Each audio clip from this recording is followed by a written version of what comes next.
Hello friends, আশা করছি তোমরা সবাই ভালো আছো। তো আজ আমি দেখাবো তোমাদের মাথা হেনা কিভাবে অ্যাপ্লাই করতে হয়। তো প্রথমেই আমি এখানে নিয়ে নিয়েছি একটি ময়ূরী হেনা, যার দাম নিয়েছে 25 টাকার। এতে রয়েছে 30 গ্রাম, আর আমি নিয়েছিলাম ব্ল্যাক কালারটা।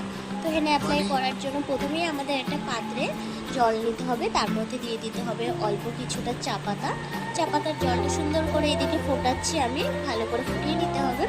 আর এখানেই দেখো আমি একটা ডিম আর লেবু দিচ্ছি, যেহেতু আমি টক দিয়ে আমাদের এখানে কোথাও পাইনি, তো ডিম দিলে কিন্তু অবশ্যই লেবু দিতে হবে। তো ডিম আর লেবুটা আমি নিয়ে নিলাম এখানটায়। তো জলটাও এখানে ফুটে আসার পরে আমি জলটা সুন্দর করে সেঁকে নিলাম, যে পাত্রে আমি হেনাটা গোলাবো আর পাত্রটা কিন্তু পুরোই খারাপ হয়ে যায়, এটা কিন্তু নেক্সট আর কিচ্ছু করা যায় না। তো নেওয়ার পরে আমি তার ভিতরে হেনাটা দিয়ে দিয়েছি। হেনাটা দিয়ে এখানে মেশাতে লাগলাম। আমি লেবুটাও পরে অ্যাড করেছিলাম, আর যেহেতু আমার চুলটা একটু ড্রাই, এর জন্য আমি এখানে একটু নারকেল তেলও অ্যাড করে নিয়েছি। আর যাদের মানে চুলটা অনেকটা ড্রাই আছে না, তাদের অবশ্যই কিন্তু নারকেল তেলটা নেওয়া উচিত। তো এইভাবে মেশাবার পরে মাথায় অ্যাপ্লাই করে নিয়ে কমপ্লিট হেনা।